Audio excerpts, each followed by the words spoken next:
Good morning students. आज से हम नया चैप्टर स्टार्ट करेंगे, chapter number 5, okay, which is entitled states of matter. देखो, स्टेट्स ऑफ मैटर कोई नया टॉपिक नहीं है, हम अपनी जूनियर क्लासेस से पढ़ते आते हैं कि जो मैटर हैं जनरली 3 स्टेट में एग्जिस्ट करते हैं, solid, liquid and gas. Okay, 2 states और हैं जिनकी हम बात नहीं करेंगे, हम सिर्फ सॉलिड, लिक्विड और गैस के बारे में बात कर रहे हैं यहाँ पर। ठीक है, तो जनरली 3 स्टेट में हमें मैटर देखने को मिलते हैं। ठीक है, डिफरेंस कैसे करते हो आप उनके बीच में? अगर आप देखो कि सॉलिड जो है वो कुछ पर्टिकुलर मॉलिक्यूल्स या एटम्स या आयन से मिलकर बना हुआ है, जैसे कि अगर हम बात कर लें NaCl का एग्जाम्पल अगर आप ले लो कि NaCl है, ठीक है, NaCl सॉलिड है, तो NaCl किसकी पैकिंग से बना हुआ है? Na+ और Cl- आयन्स, ठीक है, loads of Na+, loads of Cl- ion की पैकिंग से बना हुआ है। ठीक है, तो अब देखो उस पैकिंग में होता क्या है कि किस तरह से सॉलिड, लिक्विड और गैस को आप डिफ्रेंशिएट कर सकते हो। तो यहाँ पर कुछ डिफरेंस दिए हुए हैं, जैसे कि अगर सॉलिड की बात करो, आप सॉलिड का पिक्चर देखते हो तो इनके बीच में जो मॉलिक्यूल्स हैं वो टाइटली पैक्ड हैं, यानी उनके बीच में स्पेस बहुत कम है, और हम कह सकते हैं कि उनके बीच में इंटरमॉलिक्यूलर फोर्स, यानी कि कोई पर्टिकुलर कोवलेंट बॉन्ड जैसा फोर्स नहीं है, ये इंटरमॉलिक्यूलर फोर्स है कि जो मॉलिक्यूल्स हैं जिनसे मिलकर एक सॉलिड बना हुआ है वो आपस में एक दूसरे को अट्रैक्ट कर रहे हैं। ठीक है, तो ये इंटरमॉलिक्यूलर फोर्सेस बहुत हाई होते हैं। अगर हम देखें, पार्टिकल क्लोज टुगेदर सॉलिड में एकदम पास होते हैं, and fixed, don't move, fix होते हैं, मूव नहीं करते हैं। ठीक है, और इसके अलावा इनके बीच में जो इंटरमॉलिक्यूलर फोर्स है उसका आप कह सकते हो मैग्नीट्यूड हाई होता है।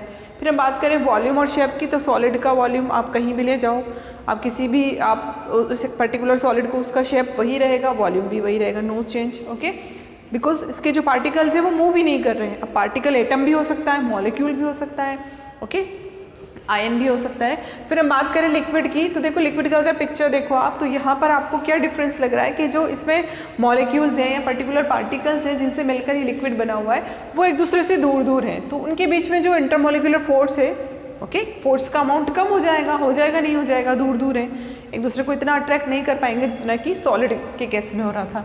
ठीक है, particles are close but move freely, pass होते हैं बट इतने पास नहीं होते क्योंकि इंटरमॉलिक्यूलर फोर्स कम होते हैं, फ्रीली मूव कर सकते हैं ये।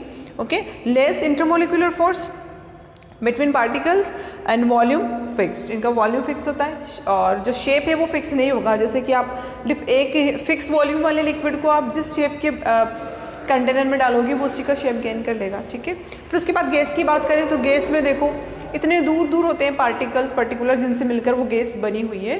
ठीक है, जैसे अगर हम बात कर लें, आप ऑक्सीजन गैस की ही बात कर लो, ठीक है, O2 किस से मिलकर बनी हुई है? ऑक्सीजन के O2 पार्टिकल्स हैं उसके बीच में। ठीक है, तो उन पार्टिकल्स के बीच में क्या होता है कि इंटरमॉलिक्यूलर फोर्स बिल्कुल नहीं होता है क्योंकि वो इतने दूर दूर होते हैं कि एक दूसरे को अट्रैक्ट नहीं कर पाते हैं। ठीक है, particles are not close due to absence of intermolecular forces, इतने दूर होते हैं कि इंटरमॉलिक्यूलर फोर्सेस होता ही नहीं है उसमें। Volume and shape are not fix for gases, ना तो वॉल्यूम फिक्स होता है और ना ही शेप फिक्स होता है गैस के केस में। तो ये तो जनरल इंट्रोडक्शन हुआ। ठीक है, अब जो हमारा मेन टॉपिक अराइज होता है हमारे चैप्टर का वो होता है इंटरमॉलिक्यूलर फोर्सेस से, कि ये एक्चुअल में इंटरमॉलिक्यूलर फोर्सेस हैं क्या ये भी कोवलेंट बॉन्ड जो कि हम पढ़कर आए नेक्स्ट चैप्टर में, लास्ट चैप्टर में, या फिर हमने पढ़ा आयोनिक बॉन्ड, कि ये भी उन्हीं की तरह किसी पर्टिकुलर टाइप का बॉन्ड है या कोई अट्रैक्शन है। तो इस चीज़ को हम क्लियर करेंगे कि एक्चुअल में इंटरमॉलिक्यूलर फोर्स है क्या। इसको नोट डाउन कर लो आप।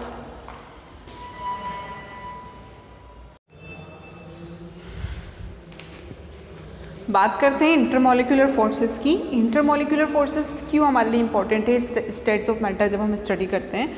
तो देखो, इंटरमॉलिक्यूलर फोर्सेस ही वो फोर्सेस है जिनके बेसिस पर हमने सॉलिड, लिक्विड और गैस में डिफरेंशिएशन देखा है। सॉलिड में इंटरमॉलिक्यूलर फोर्सेस बहुत ज़्यादा थे, इसीलिए मॉलिक्यूल्स पास थे। ठीक है, लिक्विड में थोड़े कम थे इंटरमॉलिक्यूलर फोर्सेस, और जबकि गैसेस में हमने देखा कि बिल्कुल एब्सेंस था इंटरमॉलिक्यूलर फोर्स, तो उनके बीच में फोर्स ऑफ अट्रैक्शन बहुत कम लग रहा था। तो इंटरमॉलिक्यूलर फोर्सेस की अगर बात करें, नेम इंडिकेट करता है इंटरमॉलिक्यूलर, यानी 2 डिफरेंट मॉलिक्यूल्स के बीच में होगा। वो मॉलिक्यूल एक ही मैटर में प्रेजेंट हो सकते हैं या डिफरेंट मैटर में प्रेजेंट हो सकते हैं, ये चीज़ हम ध्यान में रखेंगे, या मॉलिक्यूल भी डिफरेंट हो सकते हैं। ठीक है, तो इंटरमॉलिक्यूलर फोर्सेस की अगर बात करें तो देखो डेफिनेशन क्या कहती है? Intermolecular forces are the forces of attraction and repulsion, यानी अट्रैक्शन और रिपल्शन वाले ये फोर्सेज हैं, ओके, बिटवीन नेबरिंग पार्टिकल्स। किसके बीच में लगते हैं? नेबर पार्टिकल्स के बीच में, यानी कि कोई पार्टिकल पास है तो वो एक दूसरे को अट्रैक्ट कर सकते हैं। अगर उनके बीच में दूरी ज़्यादा है तो इंटरमॉलिक्यूलर फोर्सेस नहीं लगेगा। ये चीज़ क्लियर होती है। अब वो नेबरिंग पार्टिकल्स क्या हो सकते हैं? एटम्स भी हो सकते हैं, मॉलिक्यूल्स भी हो सकते हैं और आयंस भी हो सकते हैं, ठीक है। जैसे मैंने NaCl का एग्जांपल दिया, NaCl के केस में जो मॉलिक्यूल्स हैं NaCl के केस में जो नेबरिंग पार्टिकल्स हैं वो आयन होंगे। आपने कोई गैस ली तो उसकी गैस में एटम होंगे, जैसे हीलियम गैस लिया, ऑक्सीजन गैस लिया, ठीक है। फिर आपने वाटर का सैंपल ले लिया तो बहुत सारे वाटर मॉलिक्यूल वहाँ प्रेजेंट हैं, H2O loads of water molecule हैं। तो वहाँ अगर हम बात करें नेबर पार्टिकल्स की तो वहाँ पर मॉलिक्यूल्स होंगे। ये चीज़ समझ में आती है हमें, ठीक है। इंटरमॉलिक्यूलर फोर्स हमने देख लिया। अब देखो इंटरमॉलिक्यूलर फोर्सेस कोई एक्चुअल बॉन्ड नहीं है, जिस तरह आप कोवलेंट बॉन्ड या आयनिक बॉन्ड पढ़कर आए हो उस तरह का कोई बॉन्ड नहीं है, ये सिर्फ एक फोर्स ऑफ अट्रैक्शन है, ठीक है।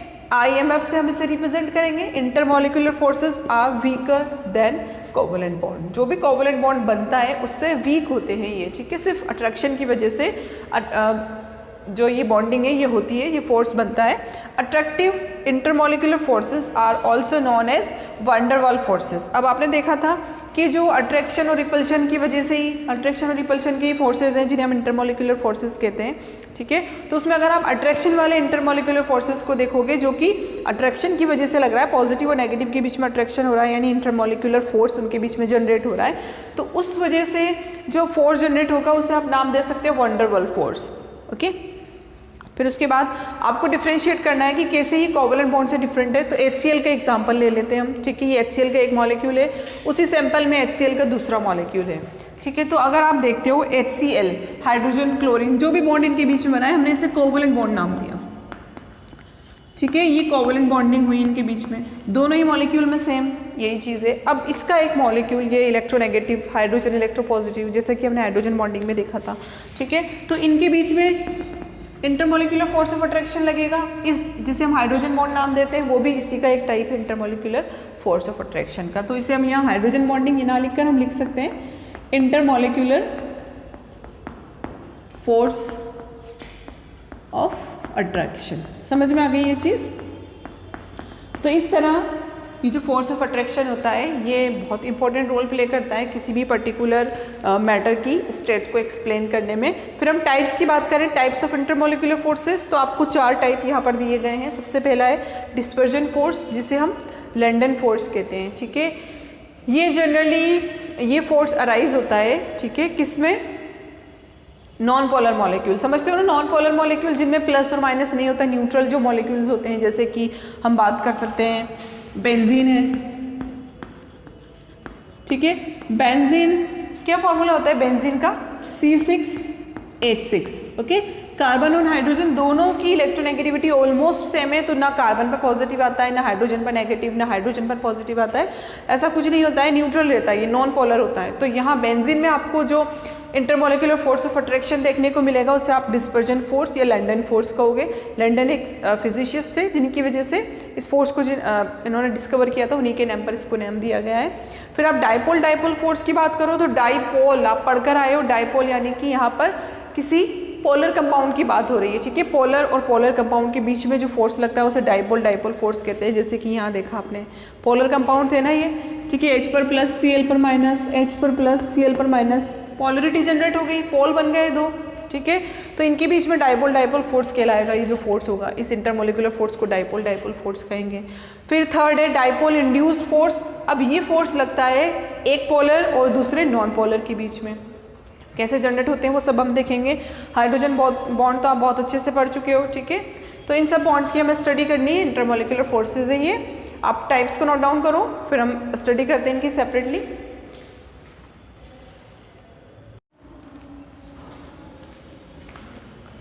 तो इंटरमॉलिक्यूलर फोर्सेस में हम फर्स्ट टाइप पढ़ लेते हैं जिसे हम डिस्पर्जन फोर्स या लंडन फोर्स कहते हैं। देखो पहले भी मैं बता चुकी हूँ कि ये जो फोर्स है लंडन फोर्स, ये जनरली अराइज होता है किसके बीच में, नॉन पोलर मॉलिक्यूल्स अगर हैं हमारे पास। जैसे नॉन पोलर मॉलिक्यूल्स कौन से हो सकते हैं आपके, बेंजीन का एग्जांपल हमने लिया, C6H6 है, और उसके अलावा आप ब्रोमीन ले लो, ब्रोमीन है, क्लोरीन है, ठीक है, ये सब नॉन पोलर है। ब्रोमीन क्लोरीन नॉन पोलर कैसे होंगे, दो ब्रोमीन है, दोनों की सेम इलेक्ट्रोनेगेटिविटी है, एक ही तो एटम है, तो ये नॉन पोलर होंगे ना, प्लस माइनस जनरेट नहीं हो पाएगा। ठीक उसी तरह C6H6 बेंजीन अगर आप लेते हो तो बेंजीन में कार्बन हाइड्रोजन दोनों की इलेक्ट्रोनेगेटिविटी सेम है, तो ये भी नॉन पोलर मॉलिक्यूल है। तो इन नॉन पोलर मॉलिक्यूल में आपस में मॉलिक्यूल्स के बीच में जो फोर्स ऑफ अट्रैक्शन लगता है उसे हम नाम देते हैं डिस्पर्जन फोर्स या लंडन फोर्स। सबसे पहले तो हम देखते हैं कि it exist between non polar molecules. Example हमने देख ली नॉन पोलर मॉलिक्यूल्स के। उसके बाद हम देखते हैं due to random motion of electron, किस वजह से नॉन पोलर मॉलिक्यूल्स में ऐसा क्या होता है कि उनके बीच में फोर्स ऑफ अट्रैक्शन लगेगा, प्लस माइनस उनमें क्रिएट होंगे। तो कैसे क्रिएट होंगे प्लस माइनस, वो तो नॉन पोलर है।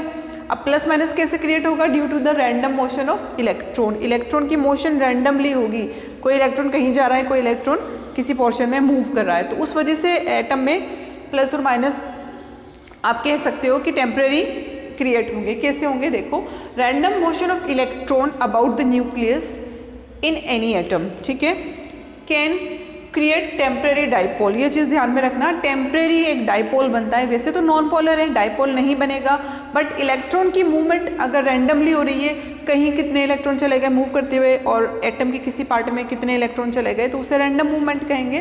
तो उसकी वजह से एक टेम्परेरी डाइपोल बनता है। कैसे बनता है ये चीज़ हम देखेंगे। ओके, दिस टेम्परेरी डाइपोल, अब ये जो टेम्परेरी डाइपोल बनेगा एक एटम में, वो क्या करेगा, कैन ऑल्सो इंड्यूस, ये खुद भी इंड्यूस करेगा, ठीक है, जनरेट करेगा अ डाइपोल इन नेबरिंग एटम। जो इसके पास वाला एटम है, अब ये खुद टेम्परेरी डाइपोल बन गया, प्लस माइनस इसके पास आ गए, तो ये दूसरे में भी इंड्यूस कर देगा डाइपोल को। तो इसी फोर्स को हम नाम देंगे, this is called dispersion force. Okay, देखो छोटा सा एग्जांपल लेते हैं। मान लो ये कोई एटम है, ठीक है, इस एटम में न्यूक्लियस के अराउंड इलेक्ट्रॉन्स का रैंडमली मूवमेंट हो रहा है, random motion of electron in atom. Neutral atom में कोई प्लस माइनस चार्ज नहीं है। कैसे हो रहा है, मान लो ये जो न्यूक्लियस के इधर वाला पार्ट है, या कह दो कि एटम का जो लेफ्ट साइड वाला पार्ट है, वहाँ पर मान लो मूव करते हुए बहुत सारे इलेक्ट्रॉन आ गए, ठीक है, 3 इलेक्ट्रॉन आ गए, और यहाँ पर मूव करते हुए एक इलेक्ट्रॉन मूव कर रहा है, ठीक है।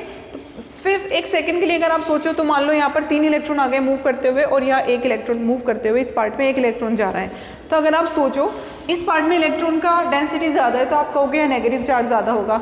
ये कंपैरेटिवली ये वाला पार्ट जहाँ इलेक्ट्रॉन का नंबर कम है, वो इसके कंपेयर में पॉजिटिव कहलाएगा, ठीक है। इलेक्ट्रॉन कम है, इट मीन्स कि इसके कंपेयर में पॉजिटिव हो गया। ये चीज़ समझ में आई। तो टेम्परेरी एक थोड़े से टाइम के लिए ये मान लो इस पार्ट को आप पॉजिटिव मान सकते हो, उसको नेगेटिव मान सकते हो, क्योंकि नंबर ऑफ इलेक्ट्रॉन यहाँ पर कम था। ये चीज़ समझ में आई ना आपको। तो हम इस तरह से इसको शो कर सकते हैं, टेम्परेरी डाइपोल है ये, यहाँ इलेक्ट्रॉन का नंबर ज़्यादा था मूवमेंट के टाइम पर, तो इसे नेगेटिव कह दिया और इसको पॉजिटिव पार्ट कह दिया। ओके, तो एक थोड़े से टाइम के लिए टेम्परेरी एक डाइपोल इंड्यूस हो गया, इसमें इलेक्ट्रॉन की रैंडम मूवमेंट की वजह से हुआ है, कोई प्लस माइनस नहीं था इस पर। फिर देखो इस डाइपोल ने, मान लो इसके नज़दीक कोई दूसरा एटम प्रेजेंट है, उस एटम में भी सेम यही चीज़ चल रही है कि एक बार घूमते हुए यहाँ इलेक्ट्रॉन ज़्यादा आ गए, यहाँ कम आ गए, तो उसके पास जो भी एटम प्रेजेंट है उसमें रैंडम मूवमेंट ही फौरन देखेगा कि इसमें रैंडम मूवमेंट हो रही है, यहाँ पर अब नेगेटिव चार्ज आ गया, तो ये अपने पॉजिटिव पार्ट से उसको अट्रैक्ट कर लेगा, और इस तरह से जो इनके बीच में फोर्स ऑफ अट्रैक्शन होगा उसे आप डिस्पर्जन फोर्स कहोगे। तो इन दोनों के बीच में जो फोर्स ऑफ अट्रैक्शन है उसे आप नाम दे रहे हो डिस्पर्जन फोर्स।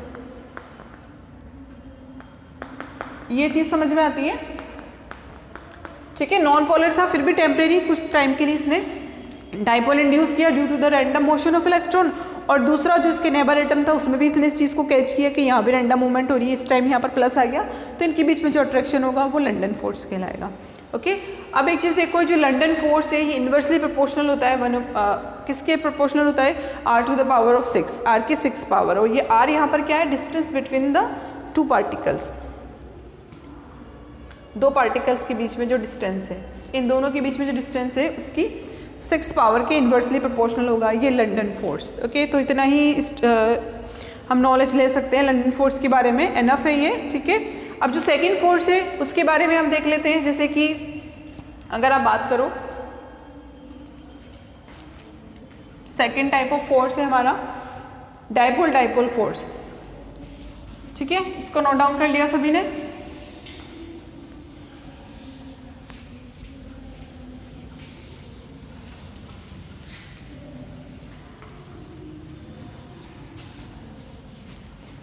सेकेंड हम बात करते हैं डाइपोल फोर्स की। देखो क्या होता है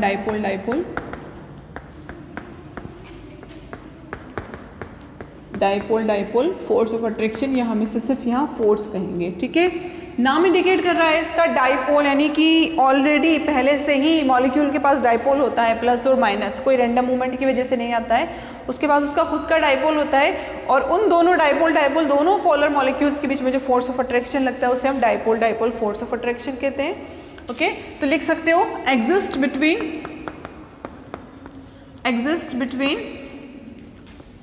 टू पोलर मॉलिक्यूल्स। समझ में आई ये चीज? कैसे? हम एग्जांपल ले सकते हैं, HCl का ही ले लो आप, ठीक है। HCl दोनों का अपना डाइपोल है, इस पर डेल पॉजिटिव डेल नेगेटिव जो भी हमारा है, डेल पॉजिटिव और डेल नेगेटिव, ठीक है। इनके पास खुद के पास ऑलरेडी डाइपोल था। अब ये जो HCl जो डाइपोल रखने वाला मॉलिक्यूल है, इसको अपने नज़दीक डाइपोल रखने वाला दूसरा मॉलिक्यूल नज़र आया, तो इनके बीच में फोर्स ऑफ अट्रैक्शन लगा। इसे हमने क्या नाम दे दिया? डाइपोल डाइपोल फोर्स, ठीक है। इसे आप हाइड्रोजन बॉन्ड भी कह सकते हो, ठीक है। ये डाइपोल डाइपोल फोर्स है। तो इस तरह से हमने देखा दो टाइप हमारे क्लियर होते हैं। अब ये जो डाइपोल डाइपोल फोर्स है ना, एक चीज़ ध्यान में रखना, अगर ये मॉलिक्यूल स्टेशनरी स्टेट में है या मूविंग स्टेट में है, तो इसका जो मैग्नीट्यूड है डाइपोल फोर्स का वो किस पर डिपेंड करता है। तो ये चीज़ आप लिख लो, स्टेशनरी एटम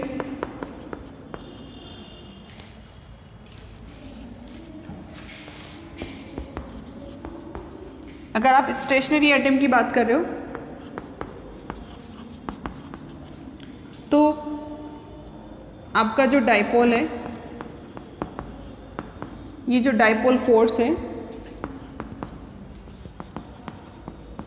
इन्वर्सली प्रोपोर्शनल होगा 1/r³, ओके। r की थर्ड पावर के इन्वर्सली प्रोपोर्शनल होगा अगर ये मॉलिक्यूल या ये एटम जो है क्या कर रहे हैं, स्टेशनरी हैं, ठीक है, मूव नहीं कर रहे हैं। और अगर आप बात करो मूविंग एटम्स की, तो डाइपोल फोर्स, ठीक है, डाइपोल फोर्स इन्वर्सली प्रोपोर्शनल होगा किसके? 6th पावर के, जैसा कि लंदन फोर्स के केस में था, ठीक है। तो ये डाइपोल डाइपोल फोर्स हुआ। आप इन दोनों को नोट डाउन कर लो। थर्ड फोर्स और बच रहा है हमारा,